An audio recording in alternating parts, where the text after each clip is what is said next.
오늘 본문 말씀 한번 띄워주십시오.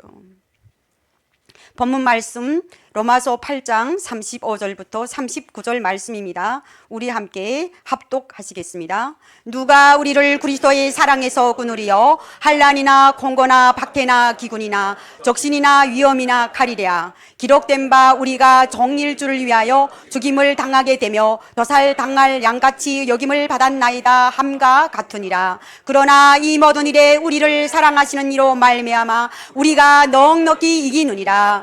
내가 확신하노니 사망이나 생명이나 천사들이나 권세자들이나 현재일이나 장래일이나 능력이나 높음이나 깊음이나 다른 어떤 피조물이라도 우리를 우리 주 그리스도 예수 안에 있는 하나님의 사랑에서 끊을 수 없으리라. 아멘.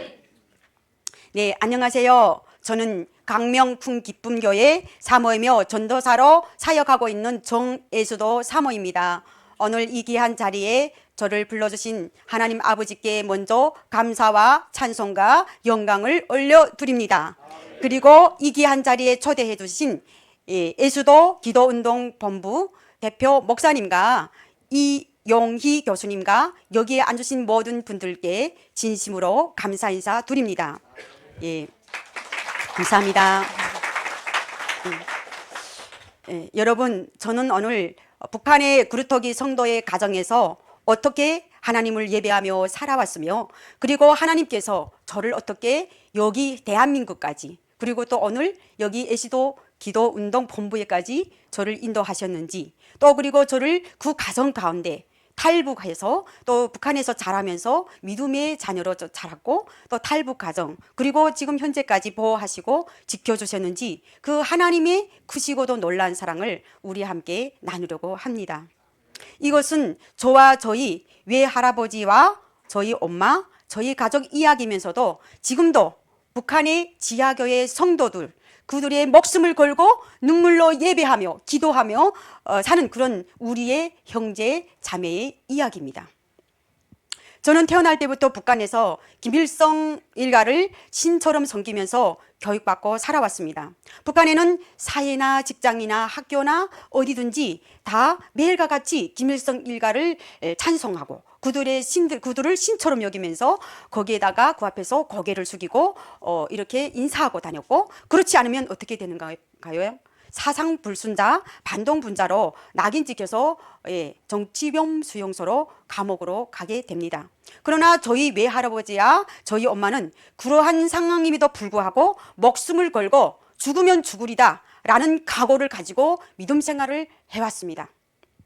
저희는 외할아버지 때부터 3대째 예수님을 믿는 집안이었습니다. 저는 함경북도 어느 지역의 작은 마을에서 태어났습니다.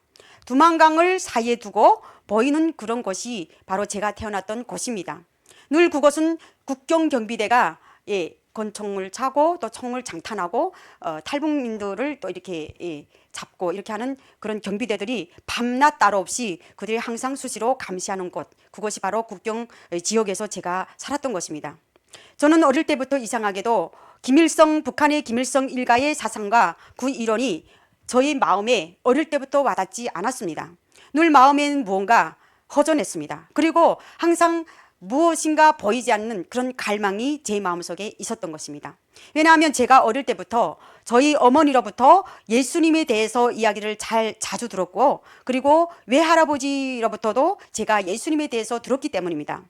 저희 외할아버지로 말하면 당시 80% 이상 기독교인들이라고 할 만큼 신앙의 역사가 깊은 평양에서 태어나셨고, 저희 엄마도 평양에서 태어나셨습니다. 거기서 태어나서 사셨고 거기서 신앙생활을 하셨습니다. 그러시다가 예수님을 믿는다는 이유로 온 가족이 아오지 탄강으로 추방되게 되었습니다. 어머님의 말씀으로는 외할아버지는 믿음이 엄청 좋고 굳건한 믿음의 분이셨다고 말씀하셨습니다. 성도들이 추방당할 때는 평양에서 성도들을 추방당할 시기가 있었습니다. 그때가 아마도 1945년부터 1954년 그 사이가 아닐까, 이렇게 제가 직접적으로는 어머니한테 듣지는 못했지만 그때 당시 그렇게 추방을 시작했습니다. 그때 저희 할아버지는 현실적으로 어머니 말씀으로 들었는데요. 현실적으로 성도의 이름이 그 평양에 있는 그 교회에서 이름이 없었다고 합니다. 그래서 그 이름 있는 순서대로 이렇게 추방을 시작을 했는데요. 저희 할아버지가 나중에 이름이 이렇게 불러져 갖고 추방을 당한 것이 아오지 탄강으로 추방을 당하게 되었습니다. 그때 저는 태어나지 않았고요. 저희 엄마랑 저희 엄마 형제들하고 그리고 저희 외할아버지랑 같이 아오지 탄강으로 추방되어서 거기서 이제 생활을 했던 것입니다. 그런데 어느 날 제가 이제 저희가 그곳에서 저희 어머니가 저희 아버지를 만나서 결혼을 하고 그 가까운 근처에서 살게 되었습니다. 그런데 어느 날 저는 어머니가 신앙생활을 하는 모습을 발견하게 되었습니다. 그때까지 저는 어머니가 믿음 생활을 하고 예수님을 믿는 사람인지도 몰랐고 제가 그때 당시 10살이었습니다. 그 10살 때 어머니가 어느 날 깊은 밤 이렇게 창고 집마다 보면 창고가 있거든요. 그 창고에 들어가셔서 저희네 북한을 보면 창고에 또 이제 부엌 이렇게 그 아궁을 이렇게 만들어 놓은 데 있는데요. 거기 이제 석탄이나 뭐 나무 이런 것들을 채워 넣는 그런 지하실 같은 거를 만들어 놓거든요. 근데 그쪽에 들어가셔서 어머니가 이제 그 아궁 문을 열고 거기서 나오는 불빛으로 거기 앉으셔 갖고 기도하고 두 손 잡고 이렇게 기도하는 모습을 쭈그리고 앉아 갖고 기도하는 모습을 제가 보게 되었습니다. 그래서 제가 그때 어머니의 모습을 보면서 제가 어머니가 뭐 하고 계시지 하면서 이제 눈여겨 보다가 다음 날 9시 좀 지나서 그때 제가 10살 때쯤이잖아요. 그렇지만 해도 그게 좀 신기하기도 하고 놀랍기도 하고 처음 본 모습이라 조금 저는 그냥 엄마가 뭔가 빌고 있다 이런 마음으로 가서 저도 아무 말도 안 하고 그냥 손잡고 그냥 이렇게 입으로 입속말로 저도 모르게 막 기도를 하고 있었던 겁니다. 근데 어머니가 저한테 다가와서 제 모습을 보고 저에게 이렇게 등을 살며시 다독여주면서 뭐 하고 있냐고 그러는 거예요. 그래서 제가 엄마가 어제 그렇게 했으니까 제가 엄마 모습을 따라한다고 제가 그랬더니 어머니가 조용히 웃으시면서 저한테 해줄 말이 있다고 하시는 거예요. 그래서 제가 무슨 말을 하시는가 해서 어머니한테 제가 얘기를 엄마 무슨 말인지 궁금해서 엄마를 쳐다봤거든요. 그때 엄마는 저한테 이렇게 말씀하셨어요. 엄마는 하나님을 믿고 사는 사람이야. 그래서 엄마가 어제 네가 보다시피 하나님께 구하고 기도하고 있었어. 우리 딸 놀랐지? 그래서 저는 그때 하나님이란 세 글자를 그 단어를 처음 들었어요. 저는 놀랍기도 하고 아니라고 이게 무슨 하나님이 있겠는가? 하나님이 누구지? 하나님이 어떤 분이지? 하나님이 어떻게 생겼지? 엄마 말씀을 들으면서 제가 그때 되게 궁금했습니다. 그래서 어머니가 저한테 또 이렇게 말씀하셨습니다. 하나님은 너도 사랑하시는 분이시고 우리 가족도 우리 북한도 하나님 사랑하셔. 이렇게 말씀하시는 거예요. 그래서 저는 다는 알 수 없었습니다. 그때 엄마가 저를 꼭 안아주면서 나중에 내가 한 가지 보여줄 게 있는데 괜찮아? 이렇게 하시는 거예요. 우리 북한 말로는 이롭나 이렇게 물어보거든요. 괜찮다는 거를 이롭지? 이렇게 물어보는 거예요. 그래서 엄마 그래 이렇게 제가 대답했던 것 같습니다. 그래서 그때 저는 하나님은 어떤 분이신지 또 우리 눈에 볼 수 있는 분인지 우리 눈에 안 보이는 분인지 아니면 어떤 사람인지 알 수는 없지만 지금 엄마의 그 얼굴이 밝은 그때 당시 천사 같은 모습을 보면서 제가 엄마가 엄마의 모습을 보니까 하나님이 어떤 분인지 알겠다라는 마음이 제 마음에 싹트기 시작했습니다. 그래서 며칠 지나서 저희 어머니가 저에게 보풀이 이렇게 다 일고 거의 찢어진 그런 누런 색깔이 종이 몇 장을 저한테 거기에다 이제 성경을 이렇게 필사한 거예요. 그것을 갖다가 저한테 보여주셨어요. 그래서 엄마 이게 뭐냐고 했더니 그때 이게 외할아버지 때부터 할아버지가 나에게 준 성경 말씀 하나님이 말씀이다. 그래서 제가 그때 그러면 하나님이 어디 계시냐고 하나님의 말씀인데 하나님이 어디 계시냐고 했더니 하나님은 우리 눈으로 볼 수 없어. 그래서 볼 수 없는데 왜 믿어 엄마? 왜 믿어? 이러니까 나중에 엄마가 알려주겠으니까 일단은 엄마가 믿는 하나님도 내가 믿고 하나님이 너를 사랑하셔라고 말씀하셨습니다. 그리고 저와 단둘이 있을 때 그 후부터는 저를 무릎에 앉혀놓으시고 자꾸 작은 목소리로 계속해서 기도를 드려주셨습니다. 하나님이 또 이렇게 말씀하셨습니다. 하나님이 이 땅에 보내신 분이 계시는데 그분은 하나님의 아들이야. 근데 그 하나님의 아들의 이름은 예수라고 한다. 그분은 우리를 죄에서 구원하실 분이야. 그래서 제가 어머니 보고 왜 우리가 죄인인가 하고 물어봤어요. 그랬더니 우리는 다 죄인이란다. 그래서 우리는 하나님께 회개해야 되는 거야. 이렇게 말씀하시는 거예요. 그래서 예수님을 믿으면 우리는 구원받고 천국에 가는 거야. 이렇게 말씀하시니까 천국은 또 뭐야, 엄마? 이러니까 천국은 하나님이 계시는 곳, 그곳은 우리가 영원히 사는 곳이야. 이렇게 말씀하셨습니다. 저는 아무것도 그 말의 의미도 뜻도 모른 채로 그냥 듣기만 했습니다. 그때 당시. 근데 어머니가 또 저한테 이런 말씀을 하셨어요. 제가 중국에 한번 왔을 때 그때 처음 성경을 접했거든요. 그런데 그 조선족교에서 성경을 접하고 보니까 그게 요한복음 3장 16절 말씀이었는데요. 하나님이 세상을 이처럼 사랑하사 독생자를 주셨으니 이는 저를 믿는 자마다 멸망치 않고 영생을 얻게 하려 하심이라, 이 말씀을 엄마가 저에게 말씀하셨어요. 그런데 저는 아무것도 모르겠는 거예요. 그게 무슨 말씀인지도 모르겠고 단지 그냥 영생, 하나님, 독생자 뭐 이런 것밖에 기억이 안 나고 이 무슨 말인지도 모르겠더라고요. 그런데 이제 제가 어머니 말씀은 그래도 엄마가 몰라도 듣고만 있어 이렇게 해서 그냥 듣기만 했거든요. 그럴 때 저는 이제 그러나 우리 가정에 엄마는 믿었어요. 근데 엄마는 믿는데 아버지는 믿었을까요? 저희 아빠는 믿지 않는 불신자였어요. 그래서 어머니는 열심히 믿고 기도하고 계시는데 아버지는 하나님을 믿지 않다 보니까 계속 어머니가 기도하고 또 이제 소리 내지도 않고 그냥 어머니가 혼자 입속말로 기도하셨거든요. 그런데 기도한다고 핍박했습니다. 그래서 저는 그 제 눈앞에 어머니를 핍박하는 그 아빠가 핍박하는 그 광경을 보고 하나님을 믿는데 우리가 무엇을 잘못해서 엄마를 저렇게 핍박하지라고 이렇게 생각을 했었던 겁니다. 근데 아버지는 또 나쁜 사람은 아니었습니다. 평상시에는 엄청 자상하시고 또 유머스럽고 또 엄청 적극적이시고 또 그런 분이었는데 엄마가 기도하시면 엄마를 핍박하고 엄마 물건도 밖으로 내동내치고 엄마를 나가라고 하시고 이렇게 하셨던 겁니다. 그래서 제가 어머니가 너무 불쌍했습니다. 그래서 엄마 하나님 안 믿으면 안 돼? 왜 그렇게 아빠한테 핍박당하고 이렇게 사시는 건가 하고 이렇게 물어봤어요. 근데 어머니는 저한테 엄마가 믿는 믿음은 죽어도 이 땅의 삶이 끝나도 하나님 품으로 가는 믿음이야. 앞으로 너도 이 믿음을 갖고 꿋꿋이 살아가야 돼. 그래서 저는 엄마의 말하는 이 말씀이 저는 아무것도 이해도 안 됐고 이해할 수도 없었습니다. 그러한 상황 속에서 어머니는 항상 저를 붙들고 제 손잡고 기도해 주시고 저에게 항상 주님만을 의지하고 살아가야 된다고 말씀하셨습니다. 그때 제가 어머니가 기도드렸던 기도를 읽어드리겠습니다. 하나님 아버지, 저와 우리 가족은 모두 다 죄인입니다. 하나님 잘못을 비오니 예수님의 피로 씻어주시고 용서해 주세요. 우리 딸 지혜도 우리 가족도 용서해 주세요. 그리고 구원해 주세요. 우리는 하나님이 자녀입니다. 예수님의 이름으로 기도합니다. 아멘. 이렇게 우리 어머니가 저에게 그 기도를 따라하도록 인도하셨습니다. 그리고 엄마가 가끔씩 식사하실 때 기도를 하셨는데요. 아빠가 계실 때는 기도를 못 하시고 아빠가 이제 일 나가시거나 안 계실 때는 식사 기도를 이렇게 하셨습니다.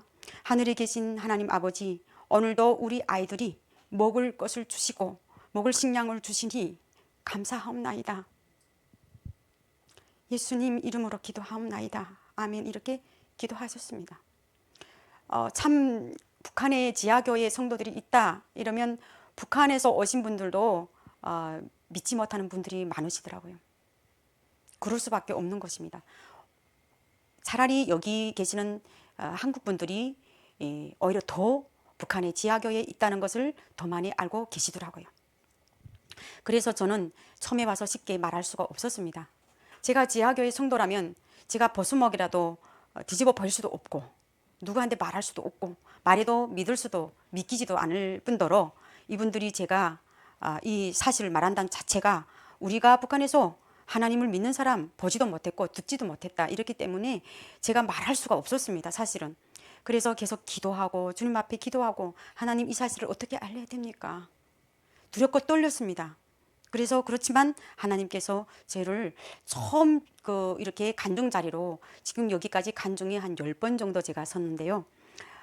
전라남도에서 제가 전도사 사역을 했기 때문에 그때 교회에서 간증을 했었고요.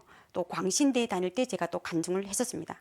그래서 그때 모든 분들이 저 때문에 저를 위해서 또 북한의 동포들을 위해서 북한의 지하교회 성도들을 위해서 통성으로 기도했던 적이 있습니다.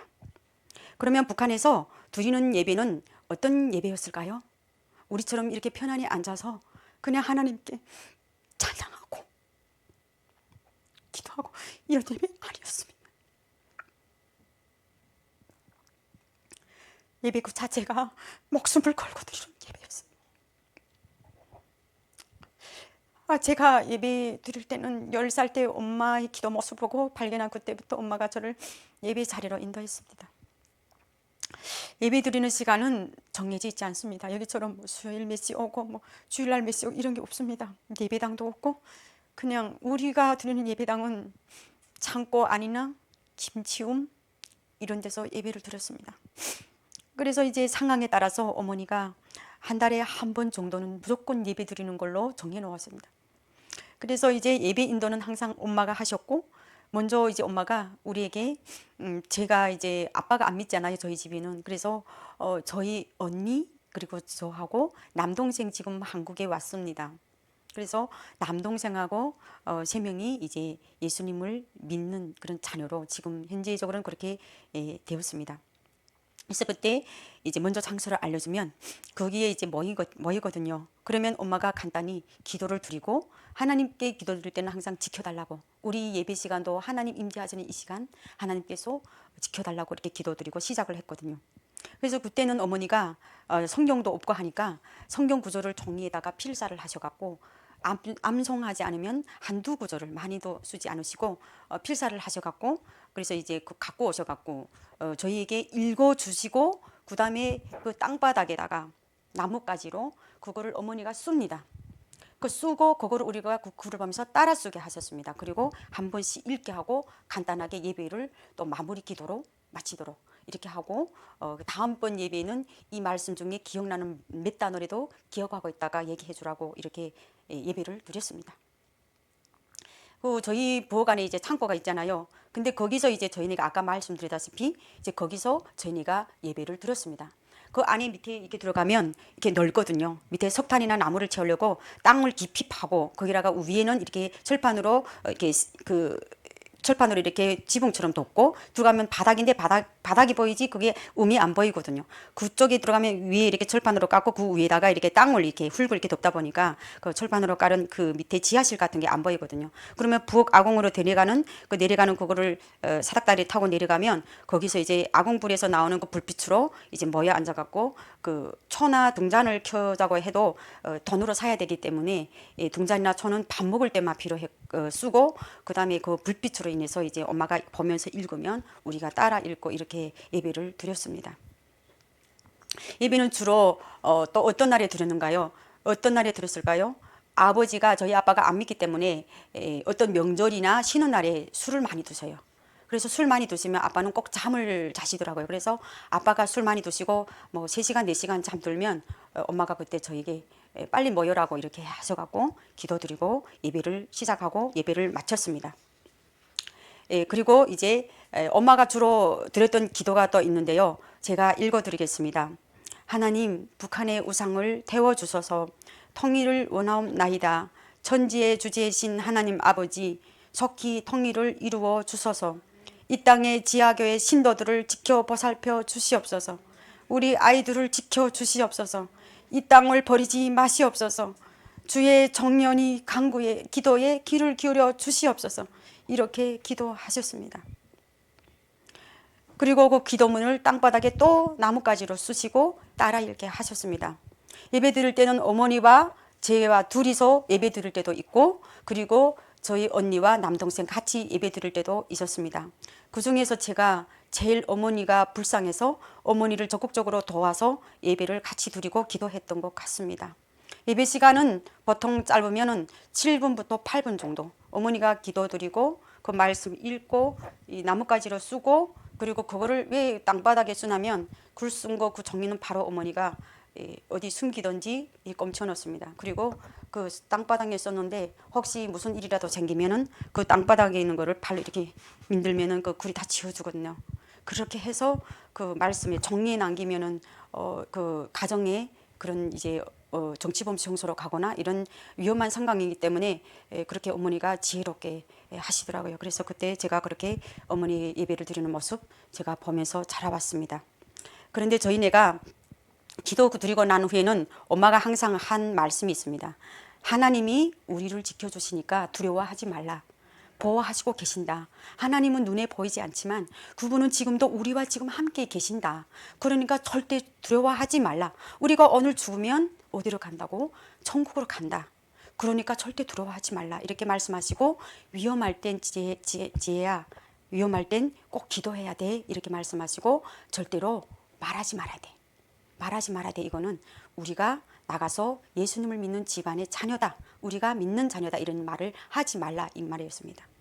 저희 집에는 저희 예배 드릴 때 또 어떻게 저희네가 저희 집에 여러 마리 개를 키웠어요.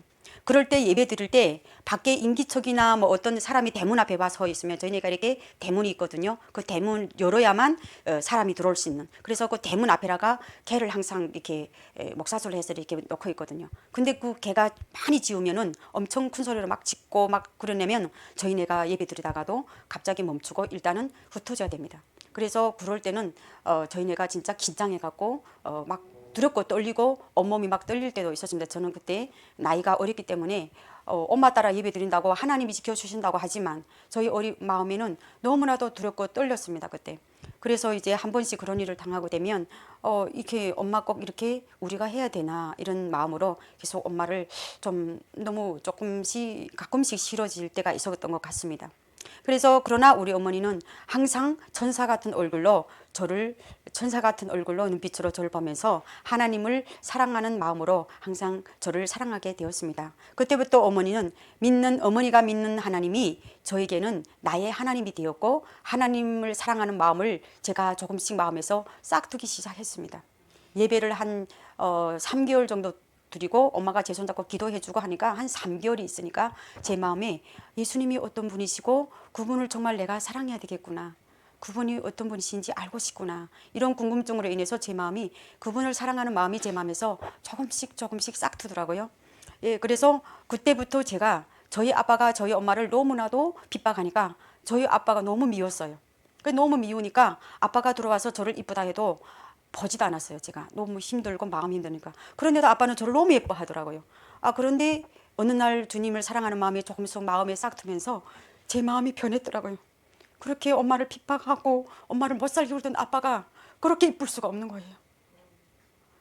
내 마음이 왜 이렇게 변했지? 저도 모르겠는 거예요. 그래서 제가 아빠를 보면은 아빠를 정말 미워해야 되는 그런 마음인데 갑자기 제 마음이 변한 것도 저도 이상했고, 예, 그러면서 우리 아빠가 이렇게 이쁜데 이렇게 잘생겼는데 왜 그러실까? 우리 엄마한테 왜 그러실까? 하면서 제가 아빠를 위해서 그때부터 기도하더라고요. 예, 그래서 그때 아빠를 위해서 기도를 많이 했습니다. 제가 지금도 기도하고 있지만 아빠는 이미 세상에 안 계시지만 엄마도 소천하셨지만 제가 그때부터 어린 나이에 고사리 손 같은 손을 두 손 마주 잡고 아빠를 위해서 기도했습니다. 근데 그 후부터는 아빠가 진짜 엄마를 많이 안 때리시는 거예요. 그래서 너무 놀라고 감사했습니다. 그래서 제가 한 번은 엄마한테 엄마 나 학교 갔는데 책이 없어. 나 연필이 없어.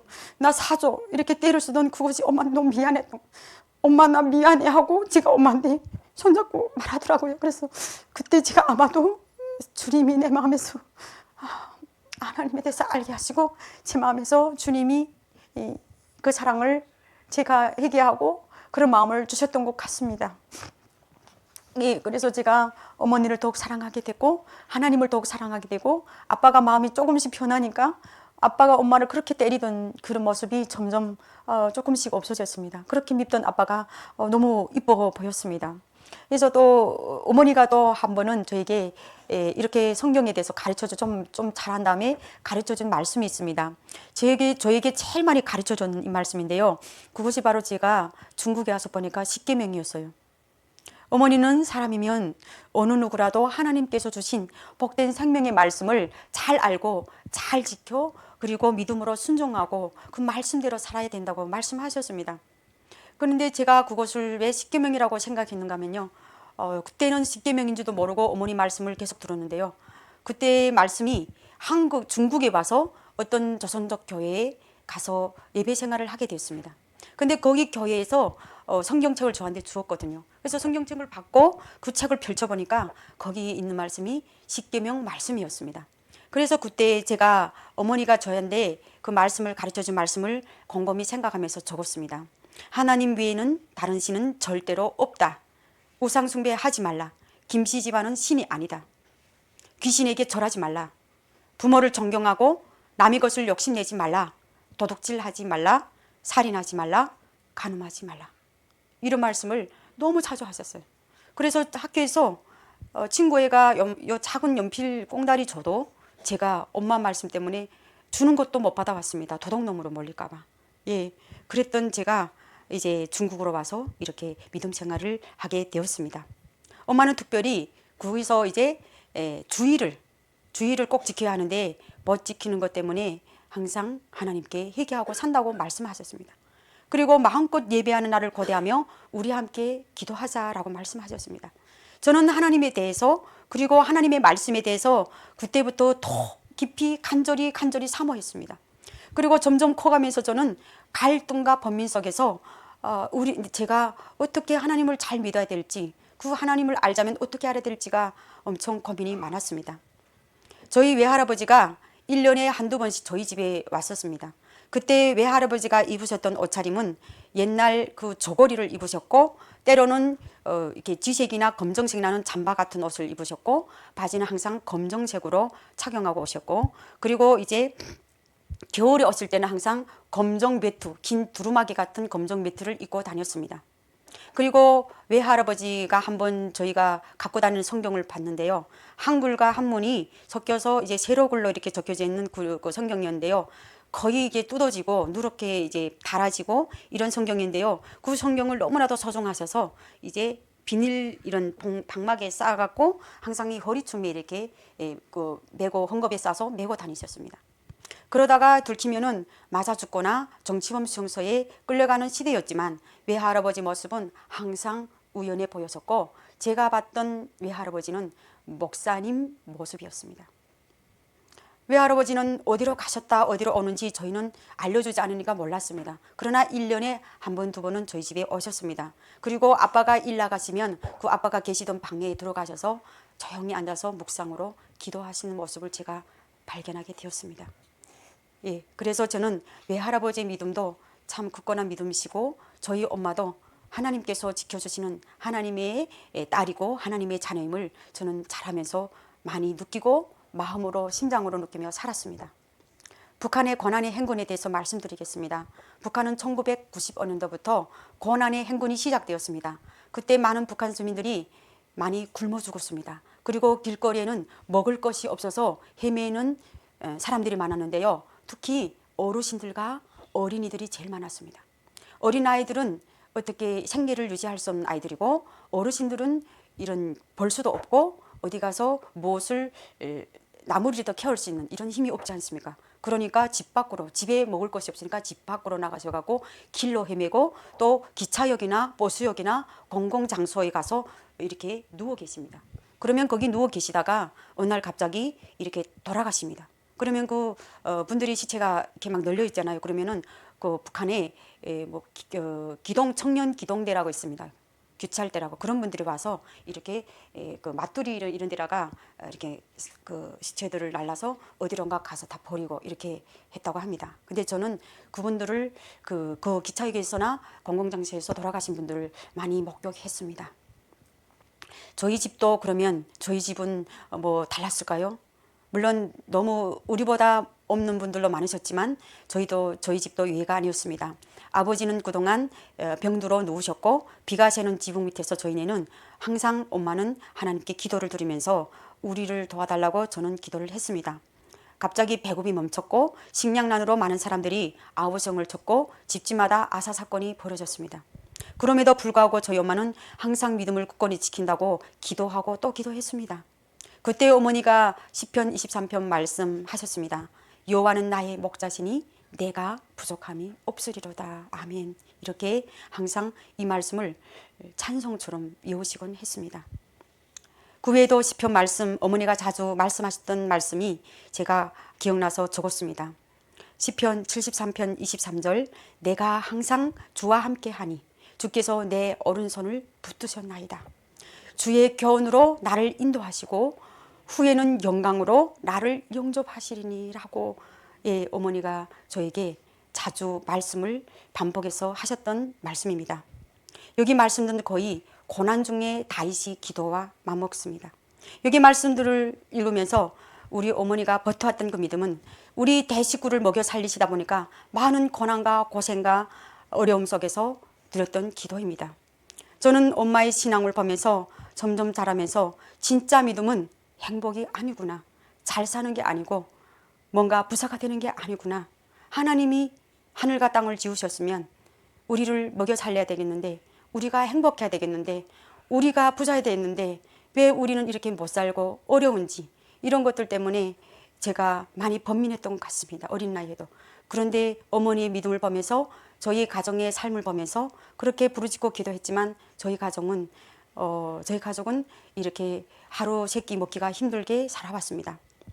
그리고 저희 어머니는 이렇게 믿음으로 사시는데 저는 그때 깨달은 것이 있었습니다.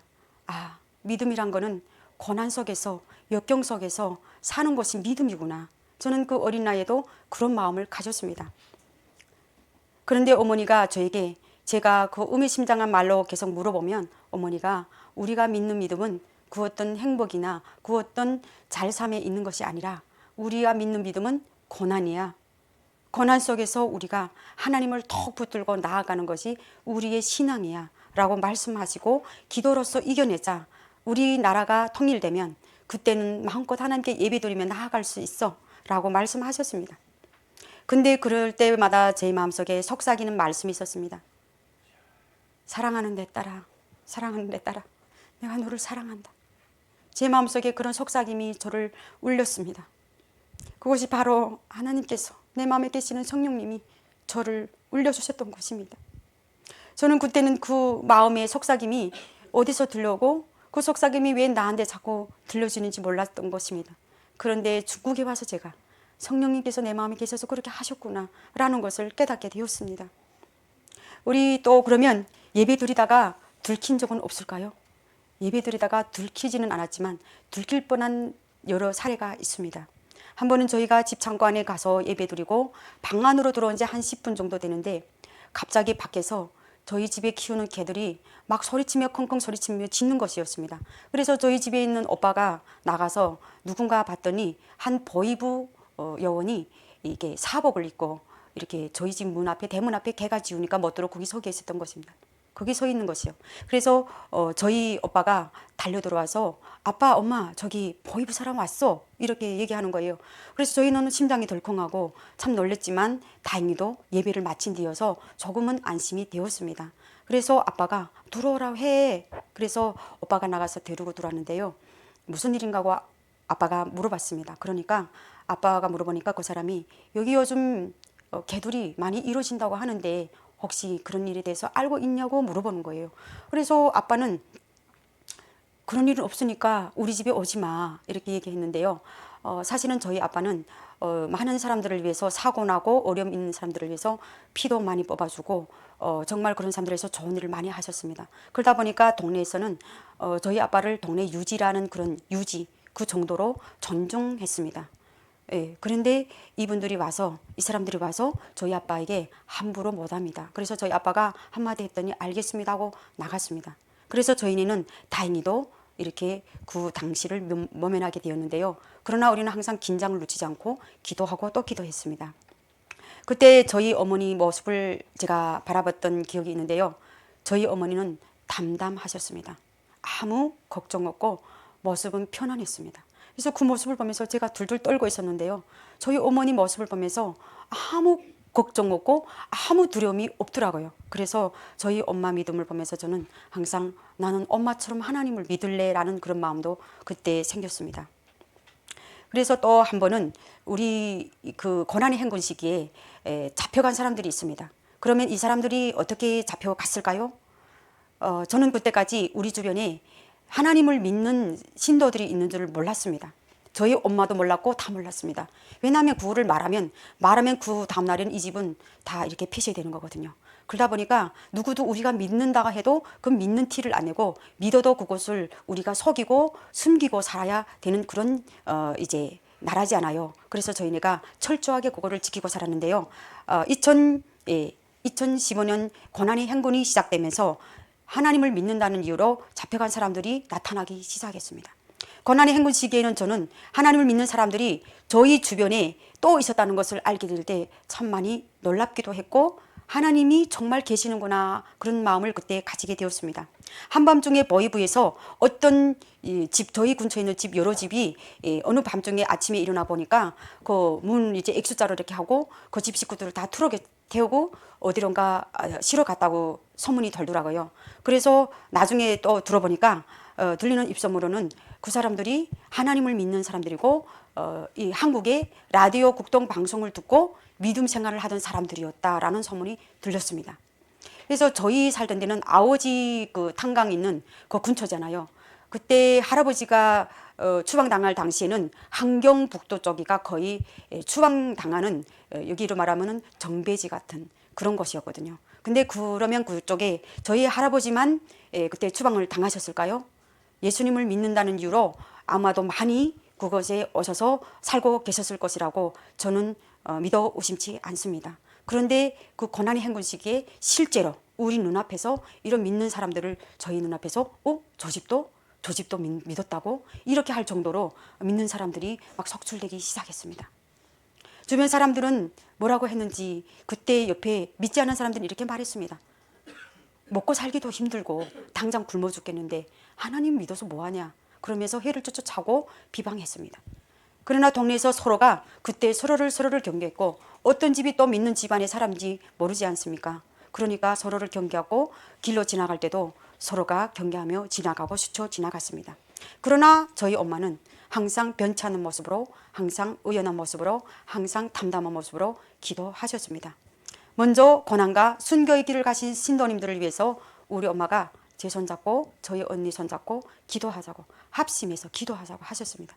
그래서 그때 저희는 제가 처음으로 합심 기도를 드렸습니다. 먼저 붙잡혀간 그분들을 위해서 우리가 눈물로 기도 드렸습니다. 제가 그러면 탈북하게 된 계기는 어떻게 시작되었을까요? 탈북은 목숨을 건 도전이었습니다. 저는 그때 탈북을 결심하게 되었는데요. 고난의 행군이라는 구식으로 인해서 탈북을 결심하기도 했지만 가정의 어려움, 또 우리 모든 그 먹고 사는 문제도 어려워서 탈북을 하려고 결심했지만 사실은 그보다도 믿음을 지키기 위해서, 하나님을 예배하기 위해서 탈북을 결단했습니다. 하지만 제가 결단한 그 결심이 어떤 결심인지 저는 길을 떠나서 많은 고난과 어려움, 그런 험난한 속에서 제가 이 길을 떠났습니다. 그 길이 바로 고난의 길임을 그때 제가 뼈로 살로 마음으로 느끼게 되었습니다. 살을 에이는 초겨울 두만강 물속으로 들어섰을 때 제 몸은 얼어붙고 떨렸습니다. 차가운 얼음물 속에서 저는 한 걸음씩 맨발로 걸어 들어가는데요. 며칠 동안 이제 끼니를 에우다 보니까 힘이 없어서 그 두만강 물살에 둥둥둥둥 떠내려갔습니다. 제 몸은 물속 깊은 곳으로 점점 깊은 곳으로 들어갔고요. 제 몸은 또 점점 얼어들었습니다. 그리고 손도 발도 다 꽁꽁 얼었고 심장은 잠시라도 순간 멈출 것 같은 그런 순간이었습니다. 그리고 제 이제 아랫니와 윗니는 저도 모르게 사시나무 떨듯이 들들 떨리고 막 이렇게 소리가 났고, 그리고 이제 제가 몸은 얼어들어서 기억력이 지금 점점 희미해지는 그런 상황 가운데 제가 눈을 떠보니 중국 쪽에 있는 두만강 옆에 강변에 제가 누워 있더라고요. 그럴 때 제가 제일 후회한 것이 있습니다. 왜 먹고 살기 힘들어도 그냥 엄마 아빠 가족들 곁에 있었을 걸, 내가 왜 이 길을 떠났지 하고 후회했습니다.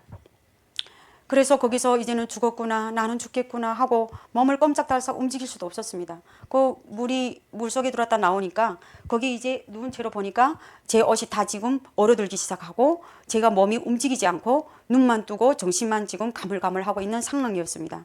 그래서 저는 이렇게 주님 앞에 기도했습니다. 후회하면서 하나님 나를 도와주세요, 나를 살려주세요.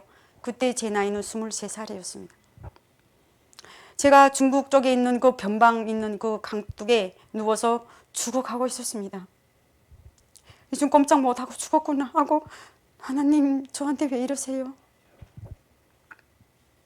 하나님 믿어보려고 중국에서 믿는다고 하니까 제가 예배생을 하려고 가는 것이 않았습니까? 하나님 하고 거기서 속으로 제가 하나님을 좀 원망하더라고요. 그래서 제가 몸이 천근만근 무거워져서 옷이 막 얼어들 꽁꽁 얼어들 때 제가 그때 계속해서 하나님을 찾고 그렇게 하고 있는데 한참 후에 제가 눈을 떠보니 이제 제가 감기실에 누워서 꼼짝달싹 못하고 계속 누워있는 거예요. 그래서 제가 발 움직이려고 하니까 발이 움직이지 않는 거예요. 다리 움직이니까 다리도 움직이지 않는 거예요. 눈은 떴는데 가물가물 정신이 희미한 거예요. 그래서 나는 죽는구나 하고 있는데 일어나라! 일어나라! 이렇게 저한테 귀에 막 이렇게 귀를 막 의심할 정도로 막 저한테 쭈릉쭈릉 울린 거예요. 그래서 제가 눈을 번쩍 뜨고 놀래갖고 번쩍 떴는데 누구도 없는데 누구 나보고 일어나라 했지? 하고 제가 너무 놀랐습니다. 근데 그때 이제 그 음성이 저는 하나님께서 저에게 하셨다고 저는 믿습니다.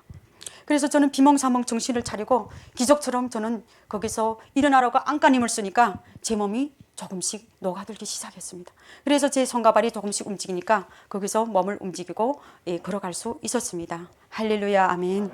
아멘, 감사합니다. 그래서 저는 걸으면서도 눈물을 펑펑 흘리면서 하나님 도와주셔서 감사합니다. 제가 이제 어디로 가야 됩니까? 어디로 가야 됩니까? 하면서 기도하면서 이렇게 걸었습니다. 저는 그렇게 그때 생각난 거 있었습니다. 사람이 내가 살고 싶다고 버둥거린다고 사라지는 것이 아니구나. 내가 죽고 싶다고 죽어지는 것도 아니구나. 인간의 생사화복을 주신 그 주님, 그 주인이신 하나님이 손안에 이 작은 나도 있구나라는 생각을 그때 하게 되었고 또 걸으면서 하나님께 울면서 감사하다고 기도드렸습니다. 하나님의 음성이 저를 살렸고 제가 건넌 그 두만강은 요단강이었습니다. 저를 죽음에서 생명으로 옮겨주신 요단강이었습니다. 제가 중국에서 그 후 생활하게 되었는데요. 어느 한 조선족 교회 다니면서 성경을 처음으로 접하게 됐고 성경을 처음으로 받아보았습니다. 그래서 그게 하나님이시고 하나님의 말씀이라는 그 교회 목사님 말씀을 듣고 너무 감격하고 너무 놀랍기도 하고 너무 하나님께 감사함으로 영광 돌리고 그 말씀을 보면서 정말 이 말씀 하나 때문에 하나님을 만나 뵙겠다고 믿음 생활을 하겠다고 목숨을 걸고 제가 건너왔는데 그때 제가 후회되지 않았습니다. 예, 그래서 그때 그 말씀을 붙들고 한량없이 제가 하나님 은혜에 감사하면서 눈물을 하염없이 흘렸습니다. 그래서 저는 그때부터 하나님 일을 하겠습니다 하고 결단하고 거기서 전도 교육과 성경 공부반을 다니면서 공부했고요. 그곳 성도들과 함께 전도 현장으로 나가서 복음을 전하면서 부흥 집회나 그리고 철야 예배도 참여하면서 하나님을 더 깊이 알게 되고 하나님이 뜨거운 사랑을 매일매일 체험하며 살았습니다. 하지만 목숨을 걸고 두만강을 건너간 그 중국 땅은 저를 그냥 거기 있게 내버려 뒀을까요? 아닙니다. 매일과 같이 중국 경찰들이 매일과 같이 교회뿐 아니고 그 마을 통례를 돌아다니면서 순회하면서 탈북민들을 체포했습니다.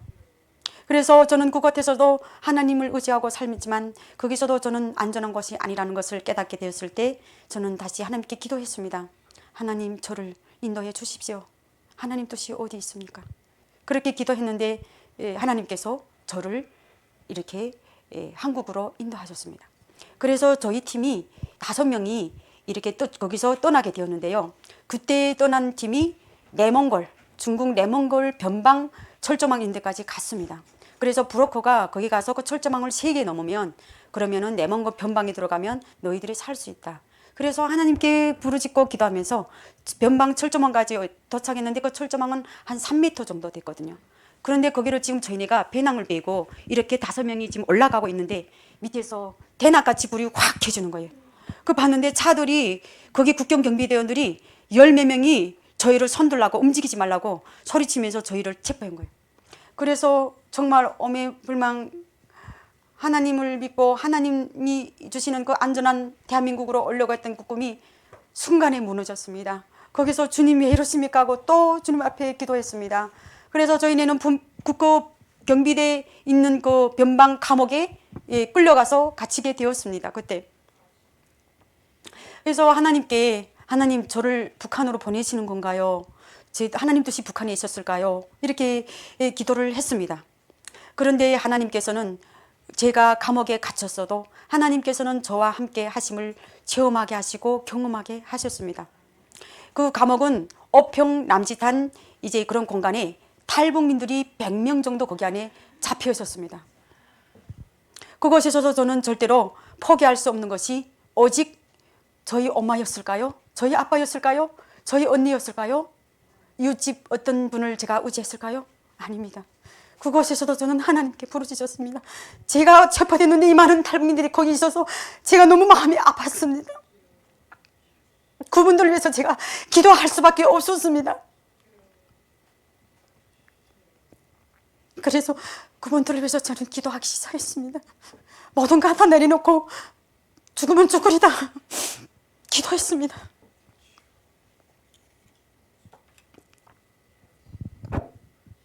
그래서 제가 기도를 하는데 하나님이 저를 사랑한다고, 내 딸을 사랑한다고 하시는 거예요.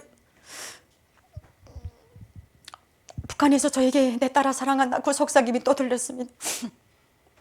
제가 뭐길래, 뭐를 하길래 하나님 또 사랑한다고 하시니까. 근데 분명히 하나님이 뜻이 계셨습니다. 그 많은 영혼들이 거기 있는데 내가 어디로 간다고. 그래서 기도했습니다. 그래서 기도하고 있는데 그분들이 저한테 어디에 기도하고 있는가 물어보는 한 분이 계셨습니다. 그래서 제가 하나님께 기도하고 있다고, 하나님을 믿느냐고 물어봤더니 하나님에 대해서 모른다고 하시는 거예요. 그런데 제가 묻지도 않고 알려주려고도 하지도 않았는데요, 그분이 제 손 잡고 나도 그럼 알게 해달라고, 나도 가르쳐 달라고, 기도 배워달라고 그러는 거예요. 그래서 하나님께 얘기했습니다. 하나님 그거였습니까? 저는 그런데 안 하겠습니다. 못 하겠습니다. 저를 한국으로 보내주세요 하나님. 그렇게 기도가 나가더라고요. 근데 저는 제가 체포돼서 그것도 있지만 북한에 나가면 어떻게 됩니까? 저희 많은 가족들이 다 정치범 수용소로 끌려갑니다.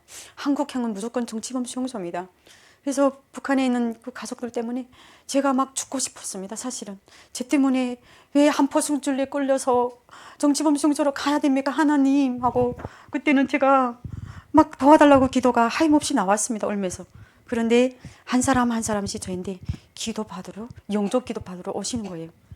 그래서 거기서도 많은 사람들을 또 이제 기도해주고 같이 손잡고 기도해주고, 영접 기도라는 것도 무엇인지도 모르면서 받겠다고, 무조건 받겠다고 하는 거예요.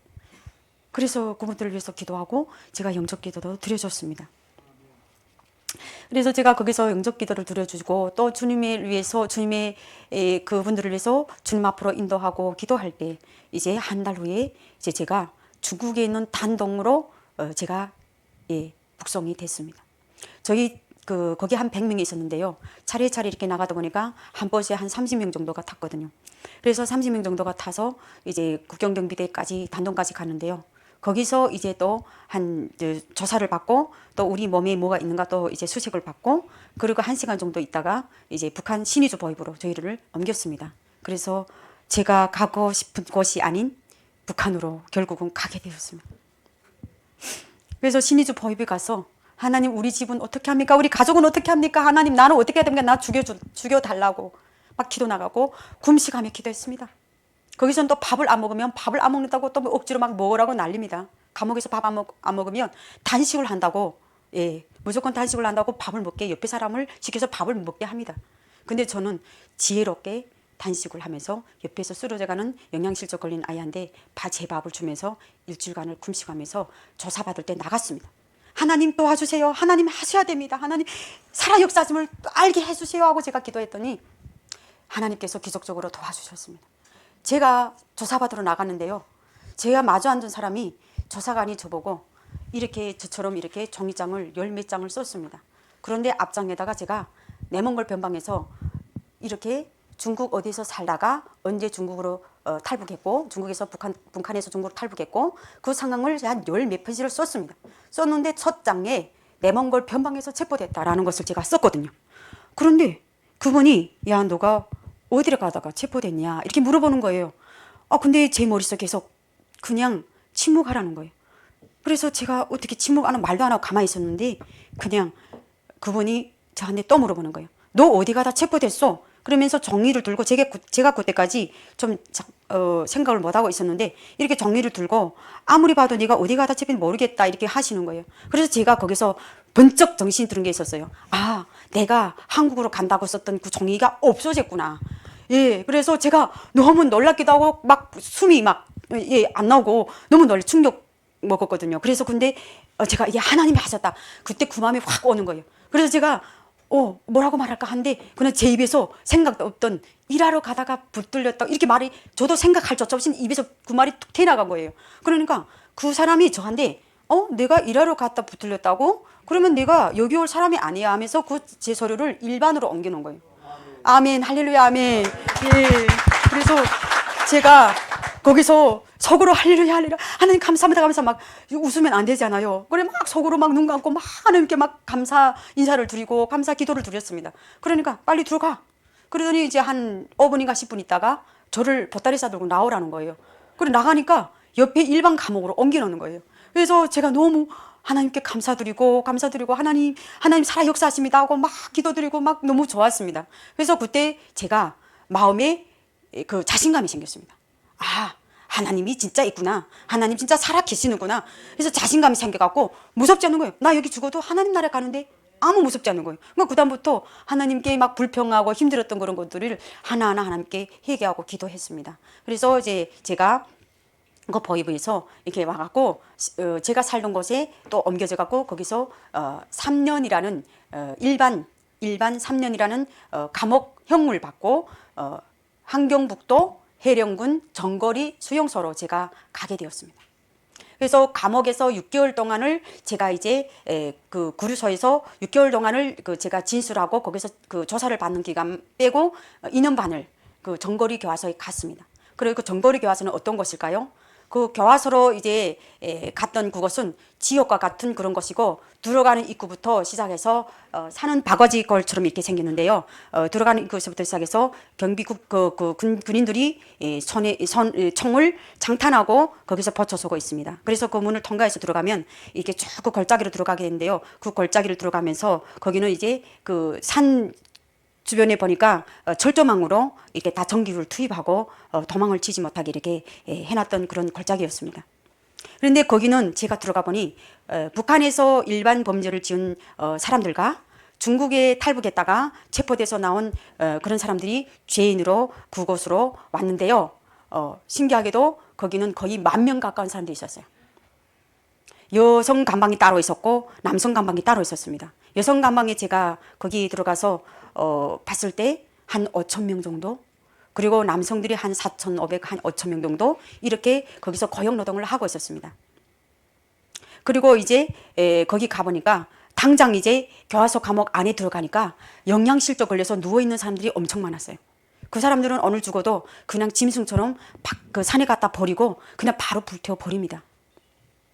그래서 거기 가서 저희가 또 할 일이 있었던 겁니다. 그분들을 위해서 기도하고, 그분들을 위해서 하나님께 기도하고, 또 저를 위해서 기도하고, 제가 항상 거기서 기도로 살았던 것 같습니다. 당장 약도 없고 주사도 없고 죽어가는 모습을 보면서 저는 마음이 너무 아프고 힘들었습니다. 그래서 그분들이 한 번씩 이렇게 나갈 때는 정말 하나님께 저분들을 받아달라고 그렇게 기도하면서 이렇게 울어줬던 것입니다. 제가 그곳은 노동 강도가 매우 높아갖고 사람들이 밭에서 일하다가도 쓰러지고 길 가다가도 팍팍 쓰러졌습니다. 그곳에서 하는 일은 어떤 일이었을까요? 농사짓고, 여자들은 농사짓고 축산일 하고, 그리고 이제 그 나라에 수출하는 공예품이나 그 가발 같은 거 만들고, 그리고 높은 산에 올라가서 5m 이상 되는 나무들을 끌고 내려오는 그런 일을 했습니다. 그리고 남성들은 광산이나 이제 탄광, 그리고 나무 끌어내리는 그런 일을 했습니다. 새벽 5시에는 일어나서 기상하는데요. 거기는 이제 하루 고용노동이 시작되는데 저녁에는 밤 10시까지 재우지 않습니다. 그리고 무릎 꿇고 일렬로 앉아갖고 이렇게 자라 할 때까지, 이렇게 지침할 때까지 꼼짝 못하고 앉아있고, 또 그냥 앉아있으면 또 그것도 괜찮은데요. 낮에는 온통 고용노동을 시키고, 그리고 그렇게 무릎 꿇고 다리 이렇게 쥐가 올라와서 내 다리인지 누구 다리인지도 모를 정도로 이 다리를 저려가고 펼 수도 없는 그런 상황에서 버텨야 됩니다. 거기서 또 무릎을 펴거나 다리를 또 펴거나 이러면은 또 와서 채찍으로 때립니다. 그리고 그렇게만 있으면 되는데요. 그렇게 있으라도 안 합니다. 우리 보고 10대 원칙을, 북한의 10대 원칙, 김일성의 10대 원칙을 외우라고 합니다. 그래서 그거를 외운 사람들은 조금씩 빨리 자라 막 이런 것도 있었는데요. 거의 그거를 외우는 사람들이 별로 없었습니다. 다 힘드니까 당장 죽겠는데 언제 그거를 외우고 있겠습니까? 예. 그리고 이제 교과서 산속에는 매일과 같이 사람 시체 태우는 연기가 피어 올랐습니다. 그때 저는 저 연기를 보면서 났던 생각이 있는데요. 사람은 짐승보다 못하구나. 벌레보다 못하구나. 지렁이보다 못하구나. 사람은 어디로 왔다가 어디로 가는지 누구도 모르는구나. 나그네와 같은 인생이라는 것을 보면서 이런 험악한 세월 속에서도 오늘은 누군가는 또 태어나고 세상에 앙하고 태어나고 또 어느 누군가가 또 저 이렇게 죽겠구나 라는 그런 삶 앞에서, 그리고 그런 삶 앞에서 내가 생각지도 못했고 꿈에도 상상하지 못했던 그 지옥 같은 감옥에 가서 내 눈앞에 그런 거 현장을 보게 되니까 마음이 아프고 가슴이 너무나도 아프고 마음이 쓰리고, 그리고 너무 그것을 보면서 통곡하면서 저는 혼자서 몰래 많이 울고 또 울었습니다. 그럴 때마다 하나님 저 영혼들을 불쌍히 여겨 주시었고 저들에게 복음을 전하지 못하는데 하나님 어떻게 합니까? 저들은 갑니다. 불쌍히 여겨서 도와주세요. 이런 기도가 매일과 같이 저는 기도를 하고 있었습니다. 그런데 그 감옥 안에 분들이 저만 기도했을까요? 아닙니다. 그 감옥 안에는 기도하는 분들이 많았습니다. 왜일까요? 지하교회 성도들일까요? 아닙니다. 중국에 왔다가 복음을 듣고 믿음 생활을 하던 분들이 감옥에 와서 기도하고 있는, 여기저기서 아침이면 기도하고 저녁이면 기도하고 있었습니다. 그리고 제가 만났던 그 감옥에서 만났던 분이 있는데요. 박한나 목사님이라고 감옥에서 같이 계셨습니다. 지금 그분이 한국 와서 신기하게도 제가 한국에 하나원에 왔는데 같은 기수로 오신 거예요. 그래서 만나서 너무 놀랬고 같이 부둥켜 안고 울고 울었습니다. 감옥에서 만났는데 이게 웬일이냐. 한국에 와서도 같은 기수에 만나다니 하고, 그 할머니는 어떤 할머니였을까요? 지금은 전 세계로 지금 선교사로 선교를 다니고 있습니다. 이분이 남편은 믿음 생활을 하고 중국에 왔다가 쪽복음을 가슴에 품고 나갔다가 쪽복음이 발견되는데요. 그분은 나는 하나님을 믿는 사람이다. 나는 예수님을 믿는다. 이렇게 함으로써 공개 처형을 당하고 순교당했습니다. 제가 감옥에 가서 그 얘기를 들으면서 그 할머니가 얼마나 마음이 아팠을까. 가족들이 다 보는 앞에서 한 줄로 앞에 앉혀놓고 얼마나 마음이 아픕니까. 그래서 그 할머니가 그때 그 감옥에서 봤을 때도 엄청 많이 힘들었고, 아무래도 제가 봤을 때는 그렇게 편안한 모습은 아니었습니다. 그리고 그 감옥 안은 한 방이 70명 정도가 들어가 있습니다. 그런 사람들이 한 방에서 함께 자고 지내는데요. 그 감옥은 뭐 좋은 방이었을까요? 온통 모기, 파리, 빈대, 벌레, 심지어는 밤에 잘 때 배우로 머리 위로 쥐가 굴러다닙니다. 그런 방에서 저희네 70명 정도를 꽉 숨도 못 쉬게 넣어놓고 저희네를 거기서 죽이는 겁니다. 죽어도 짐승보다 못하게 버려지니까요. 제가 북한에 살면서도 감옥이 있다는 얘기는 들었지만 감옥이 이런 곳인 줄은 제가 눈 뜨고 처음 그런 것을 목격하게 되었고, 그것은 지옥 중에 지옥이었습니다. 그리고 겨울에는 얼음물에 들어가서 돌을 주워내야 했고요. 바람이 쌩쌩 부는데도 사정없이 일터로 고용노동 현장으로 내몰았습니다. 그래서 하루에도 겨울에는, 특히 여름이나 봄이나 가을보다는 겨울에 죽는 분들이 많았습니다. 저는 그분들이 다 찢어져는 옷을 입고 그 5m 넘는 그 나무를 끌고 오면서 제대로 걷지 못하면 또 구두발로 차고 때리고, 그리고 옆에서 누가 손잡아주면 너나 살 생각을 하지 옆에 사람은 왜 부추겨주냐고 또 때렸습니다. 그래서 거기는 어찌 보면은 사람이 아닌 짐승 생활을 하도록 내버려두고 죽도록 내버려두진 그런 곳이었습니다.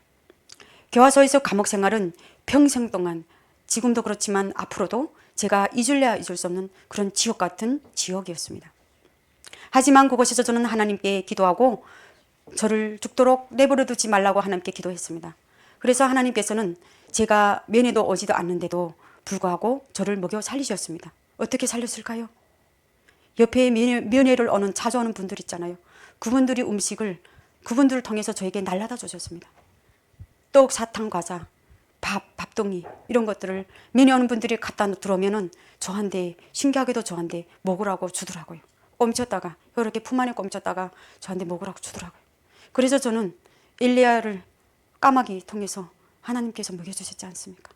그래서 하나님, 저를 먹여 살리신 하나님, 제가 무슨 자격이 있어 제가 먹겠습니까? 옆에 사람들이 이렇게 굶어서 죽는데요. 이러면서 기도하면서 제가 복음을 못 전하는 것이 하나님 앞에 죄스럽습니다. 이렇게 기도하게 되더라고요. 그런데 제가 어느덧 2년 반이 흘렀습니다. 그래서 제가 하나님께서 구석에서 저를 먹여 살렸었고 제가 그곳에서 2년 반 만에 나오게 됐습니다. 그래서 정말 꿈에도 그리던 고향으로 기쁘지는 않지만 제가 태어나고 제가 살던 고향으로 제가 가게 되었습니다. 제가 갈 땐 그러면 몸이 성성했을까요?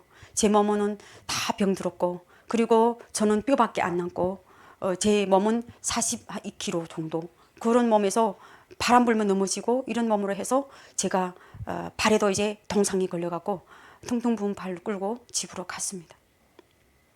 그때 제 어머니가 제 발을 보면서 저를 부둥켜 안고 저를 온몸으로 안고 울면서 기도했습니다. 하나님, 우리 딸 살려주세요. 하나님이 딸이지 않습니까? 저는 살릴 힘이 없지만 하나님께서 살려주십니다. 하나님 살려주세요. 저를 안고 매일 부둥켜 안고 울면서 기도했습니다. 그리고 저를 민간요법을 이용해서 지국정성으로 돌봐주었습니다. 민간요법이란 건 어떤 것일까요? 북한에는 약도 없고 어떤 곳으로 그 엄발을 치료할 수도 없습니다. 제가 걸을 수도 없었습니다. 그런데 엄마가 기도하면서 그 가지 있잖아요. 우리가 먹는 채소 그 가지대를 어디 가서 그 마른 가지대를 얻어왔더라고요. 그래서 그거를 이렇게 깨끗하게 씻어갖고 가마에다가 끓여갖고 국물로 제 온몸을 계속 씻어주시는 거예요. 그런데 진짜 신기하게도 제 발이 어렸던 발이 생기가 돌기 시작했습니다. 그래서 그러다가 발을 어느 정도 한 3개월 만에 걸게 되었습니다. 그래서 제가 고향집에 도착한 날부터 항상 몸이 다 망가지고 아무것도 할 수 없는 상황임에도 불구하고 엄마의 기도로 또 엄마의 지국정성으로 제가 다시 걸어가게 되었습니다. 그리고 제가 이제 이렇게 또 중국으로 가려고 이렇게 마음 먹었던 그 때가 있는데요. 제가 왜 그때 그런 마음을 먹게 되었을까요? 그것은 엄마의 부탁이었습니다. 어머니가 저한테 한번 물어보는 말씀이 있었어요. 중국에 가서 네가 어떻게 신앙생활을 했고 그리고 거기 가서 성경책을 어떻게 받고 그리고 어떻게 성경 말씀을 배웠고 어떤 사람들이 배워줬고 믿음 생활 기도랑 어떻게 배웠는지를 물어보셨습니다. 그래서 제가 그거를 하나하나 다 어머니한테 말씀을 드렸어요. 제가 성경 공부도 배웠고 거기서는 우리 한국으로 말하면 온누리교회에서 선교사님들이 오셨습니다. 그래서 거기서 제가 신앙 성경 말씀 통독을 배우고 거기서 신앙을 익히기 시작했습니다. 그래서 그 말씀을 다 드렸더니 엄마가 저에게 아무 말씀도 안 하고 혼자서 많은 고민과 생각을 하시던 어머니가 저한테 이렇게 말씀하셨습니다. 네가 한국에 또 갈 수 있겠니? 한번 가서 신학을 배워보면 어떻겠니? 그리고 내가 하나님이 종이 됐으면 좋겠다. 이렇게 엄마가 저한테 말씀하시는 것이었습니다. 그런데 저는 그 말씀에 제가 가겠습니다 하고 했을까요? 아니에요. 저는 못 가요. 내가 얼마나 많은 고난과 어려움과 이런 속에서 내가 여기까지 다시 고향으로 하나님이 되돌려 주셨는데 내가 또 간다고요? 안 가요. 전 두 번 다시 안 가요. 그렇지만 어머니 마음은 변함이 없었습니다. 하나님이 지켜주실 거야. 꼭 가야 돼. 그래서 저는 어머님이 그 부탁에도 저는 아무 이런 상관도 없이 이것은 바로 하나님이 저를 누시셔서 부르신 그 계가신 그런 사명이 아닐까 이런 고민도 해봤습니다. 그래서 며칠 동안 고민하면서 하나님께 기도하면서 하나님 정말 제가 또 이 험난한 길을 걸어가야 됩니까? 이렇게 물으면서 마음이 답답하고 힘들어서 밖으로 나갔습니다. 그래서 겨우 다리도 절룩절룩 절면서 밖으로 나가는데요. 신기하게 제가 어릴 때 그 친구를 단짝된 친구를 동네 마을에서 만났습니다. 그래서 그 친구를 만나서 저도 반가웠는데요. 그 친구가 저보고 만나자마자 반갑다고 하면서 제가 묻지도 말하지도 않았는데요. 저보고 너 중국 갈래? 이러는 거예요. 그래서 제가 기도드리고 금방 집에서 나왔는데 하나님 제가 가는 것이 맞아요? 하고 기도를 드렸는데 그 친구가 그렇게 물어보길래 제가 물어도 안 받거든요. 만나서 반갑다고 하는 말이 그 말이었어요. 그래서 제가 너무 놀랬고 그때 하나님 뜻이거든 하나님 인도해달라고 기도했는데 그게 하나님 뜻이라고 제가 거기서 믿게 되었습니다. 그래서 제가 거기서 그 친구의 말 때문에 기도를 또 다시 했는데요. 그 친구가 이제 저를 가는 길을 알려주었고 또 돕는 사람들을 붙여주셨습니다. 그래서 제가 무사히 이제 중국으로 다시 탈북하게 되었습니다. 그럴 때 제가 중국으로 탈북할 때는 두 번째는 정말 모든 일이 순조롭게 걸음걸음마다 하나님이 돕는 사람들 천사같이 붙여주셨습니다. 그래서 정말 처음에 넘어올 때는 너무 힘들고 죽을 뻔했는데요. 그런데 생각조차 하기 싫은 그 탈북의 길을 또 간다는 것이 저한테는 너무나도 힘든 숙제였지만 그래도 또 믿음으로 하나님이 주신 응답이라 생각하고 제가 두만강을 건널 때부터 하나님께서 천사처럼 보호해 주시는 사람들도 붙여주시고 함께 물을 건널 때도 함께 넘어지지 않고 물이 떠내려가지 않게 붙들어주는 사람들도 계셨습니다. 그래서 제가 무사히 중국으로 왔는데요. 그래서 또 다시 거기서 라오스까지 오게 됩니다. 그래서 라오스까지 왔는데요. 그 라오스에 들어오니까 저희는 사실은 이렇게 베트남과 메콩강을 건너서 이렇게 방콕으로 이렇게 들어가게 된 그런 베트남으로 태국으로 들어가게 된 팀이었는데요. 12명이 중국에서 출발했습니다. 봉고차 타고 출발했거든요. 그래서 거기서 이제 목사님이 저보고 이 팀을 위해서 네가 기도를 많이 해야 된다. 그래서 제가 거기서도 기도를 하면서 인도하면서 이제 그 라오스 국경까지 왔습니다. 그 중국의 권명이라는 곳인데요. 중국말로 쿤밍이라는데 거기까지 도착해서 거기서 조금 저녁 식사를 하고 그리고 이제 밤에 움직이기 시작했습니다. 그래서 라오스 산을 넘어서 한 3시간 정도 걸으니까 이제 그 라오스 이렇게 대한민국 대사관 앞에까지 왔습니다. 사실은 저희가 거기가 목적지가 아니었거든요. 그런데 이 브로커가 저쪽에서 오는 브로커가 연락이 안 되니까 그 운전기사가 우리를 북한에서 온 거 알고 어디라 갖다 내려야 될지 모르니까 한국 대사관 앞에라 갖다 내려놓은 거예요, 저희를. 그래서 저희가 막 울고 불고 하면서 우리를 왜 여기라 내려놓는가 그랬더니 내려서 머리를 두고 딱 보니까 북한의 깃발이 펄펄 날리는 거예요. 우리가 잘못 왔다 하고 그랬는데 알고 보니까 그 한국 대사 라오스 가면 한국 대사관 뒤쪽에 북한 대사관이 있어요. 그래서 우리가 내려서 봤는데 우리가 두려움에 떠니까 북한 깃발이 펄펄 버리는 게 한국 깃발은 위에 있는데 그거는 안 보고 그거만 보고 막 모두 우리가 잡혔다고 막 울고 불고 했거든요. 그런데 우리 소리를 듣고 그 대사관 분이 문을 연 거예요. 그래서 무슨 일이나 보더니 이제 코리아라고 우리 소리치니까 그 대사관 요원, 한국 대사관 요원들을 2분 나와가고 저희네를 빨리 들어와 이렇게 해서 저희네 들어가서 거기서 저희네가 막 할렐루야 아멘 하고 막 그리고 만세를 부르고 난리 쳤거든요. 이제 그래서 거기 한 3개월 정도 있었거든요. 그런데 그 대사관에서 저희를 또 어떤 이런 또 다른 이제 그 건물 같은 데다가 저희를 또 옮겨주셔서 거기서 다 지키고 있는 그런 데인데요. 옮겨주셨는데 거기 가서 또 저희네가 3개월을 있었습니다. 3개월을 있는데 이제 또 뭐 비자를 이렇게 하고 한국 국적 임시 국적도 이렇게 하고 우리를 또 임시 또 조사도 하시고 이렇게 해서 거기서 이제 우리네가 한 3개월 정도 있는데 거기서 또 제가 그 기도를 하면서 예배 인도, 찬양 인도 이런 거를 했습니다. 거기서 이제 국정원 분이 이제 누구 성경 말씀 잘 아는 분이 계시면 나와서 이분들을 갈 때까지 예배 인도 좀 해주라 이렇게 부탁하시더라고요. 근데 옆에 분들이 제가 기도하며 왔던 그 모습을 보고 저를 추천했습니다. 그래서 제가 거기서 잘 알지도 못하고 뭐 부족하고 연약하지만 이제 그분들이 추천으로 제가 성경을 그냥 읽고 예배 드리고 마치고 이런 것들을 거기서 이런 예배를 거기서 인도하고 그리고 찬양도 인도했습니다. 그래서 이제 결국에는 2010년도 근데 그 라오스에도 탈북민들이 많았는데요. 거의 한 150명 정도 거기가 있더라고요. 그래서 그분들도 거기서 또 영접기도 받으신 분들도 계셔요.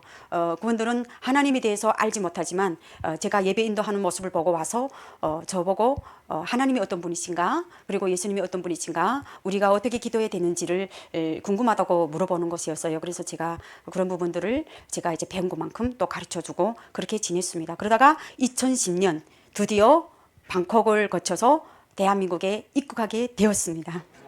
감사합니다.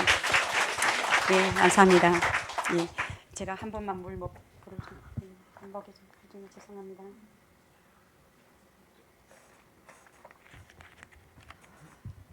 저는 그때 꿈만 꾸는 것 같습니다.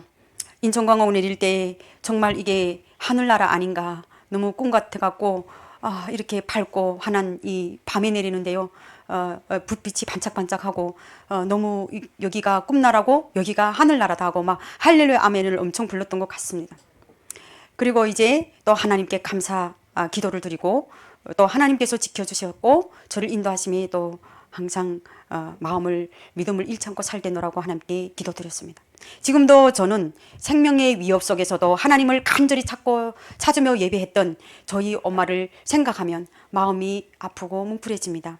그리고 눈물도 저절로 납니다.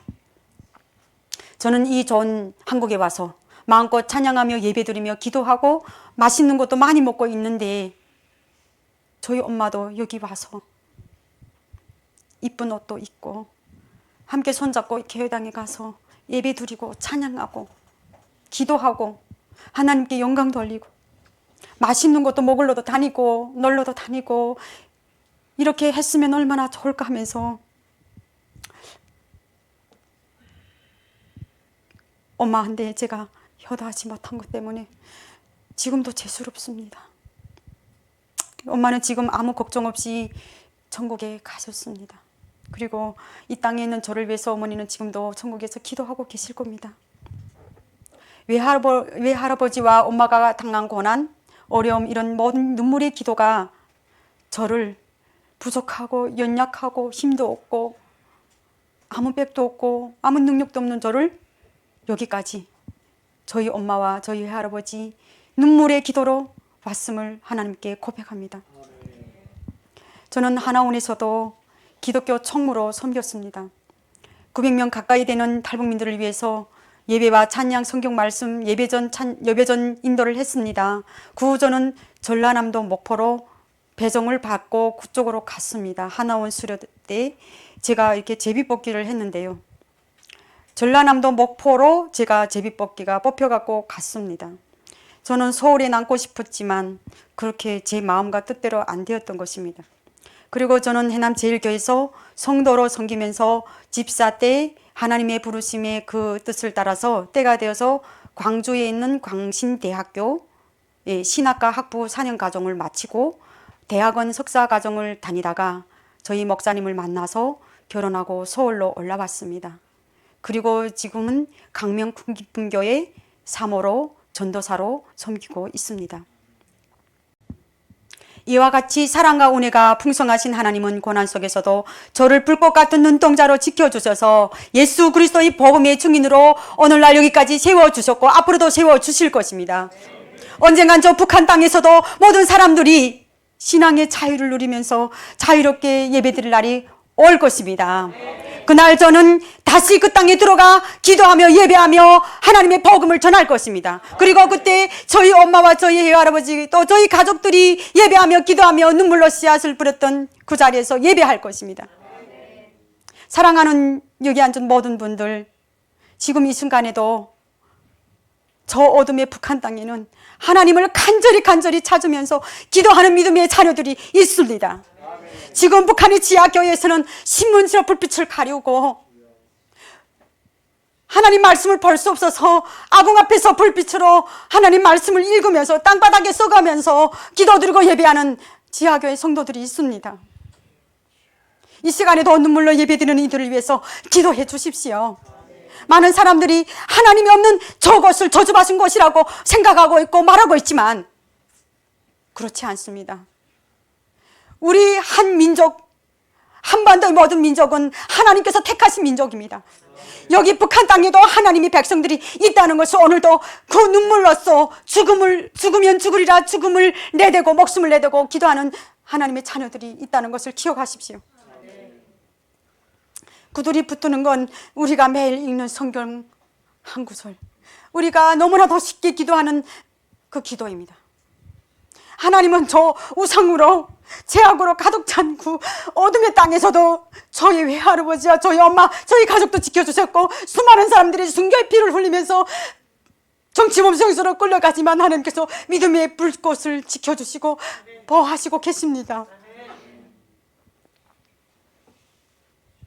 그루터기 교회를 통해서 하나님께서는 복음을 전파하고 계십니다. 하나님은 세대와 세대를 이어서 믿음의 자녀들을 지켜주시고 보호하시고, 하나님의 때에 따라서 지금 여기 한국으로 하나님께서 우리들을 보내주셨습니다.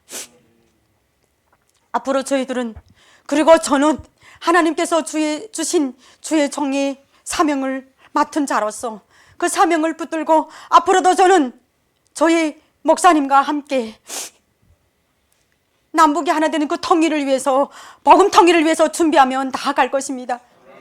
저는 북한 땅에 있는 복음의 문이 열릴 그날을 기다리면서 저희 엄마가 무릎 꿇고 눈물로 기도하고, 저희 외할아버지가 그 목숨같이 지킨 성경책을 허리에 메고 다니시면서 목숨보다 더 귀하게 여겼던 그 성경책, 그 믿음을 지키면서 앞으로 그 자리에 가서 기도할 것입니다. 그 자리에 가서 예배할 것입니다. 그 자리에 가서 하나님께 영광 돌릴 것입니다. 그 자리에 가서 찬양할 것입니다. 그날 저는 이렇게 외칠 것입니다. 여호와는 나의 목자시니 내가 부족함이 없으리로다. 할렐루야 아멘 하고 외칠 것입니다. 저는 그날까지 열심히 지금 이 자리에서 최선을 다해서 주님의 나라의 복음을 위해서, 주님의 나라의 복음의 증인으로 살아가겠습니다. 복으로 남과북이 하나 되는 그날을 위해서 눈물의 씨앗을 뿌려갈 것입니다. 그리고 외할아버지와 저희 엄마가 물려준 고귀한 그 생명의 믿음, 그 믿음의 유산을 제 마음속에 새기고 꿋꿋하게 담대하게 살아가겠습니다. 오늘 말씀 제가 읽어드리겠습니다. 38절, 로마서 8장 38절과 39절 말씀을 읽어드리겠습니다. 내가 확신하노니 사망이나 생명이나 천사들이나 권세자들이나 현재일이나 장래일이나 능력이나 높음이나 깊음이나 다른 어떤 피조물이라도 우리 주 그리스도 예수 안에 있는 하나님의 사랑에서 절대로 끊을 수 없으리라. 아멘. 북한의 지하교회 성도였던 저희 외할아버지와 저희 어머니, 그리고 저희 가족이 우상으로 만연하는 그 어둠의 땅에서 믿음을 잃지 않고 꿋꿋하게 걸어온 모든 것은 다 우리 주님의 은혜입니다. 오늘 본문 말씀은 비록 어떠한 고난과 환난이 닥칠지라도 그 누구도 우리 주 예수 그리스도 안에 있는 하나님의 사랑에서 끊을 수 없음을 선포하고 선언하는 저의 고백이고 또 이들의 고백입니다. 그렇습니다. 그 누구도 우리 주 그리스도 예수 안에 있는 하나님의 사랑에서 끊을 수 없습니다. 아멘. 감사합니다. 이상으로 여기서 제 간증을 마치겠습니다. 감사합니다. 제가 마무리 기도 드리겠습니다. 알파가 오메가 되신 영원하신 하나님 아버지, 오늘 이 자리에서 들은 이 간증이 단지 한 사람의 이야기가 아니고 한 가족의 이야기가 아닙니다. 복음 통일을 준비하라는 하나님의 부르심임을 깨닫게 하십니다. 이 시간 새로운 마음과 믿음으로 결단하며 나아가는 우리 모두 다 되게 하나님이시여 인도하여 주시옵소서. 북한 땅의 지하교회 성도들이 흘린 눈물의 기도가 우리 한반도의 부흥의 씨앗이 되게 하시고, 그들의 순교가, 그들의 피가 헛되게 하지 마시고, 우리 모두가 그 사명을 함께 감당하며 나아갈 수 있도록 아버지시여 그날을 우리 주님께서 하루속히 앞당겨 주시고 복음 통일의 문을 열어 주시옵소서. 하나님 아버지 예배를 받아주시고 속기에 응답하여 연락하여 주시옵소서. 이 모든 것을 이루실 능력의 주님을 믿으며 우리의 생명 되신 예수 그리스도 이름으로 감사하며 기도드립니다. 아멘.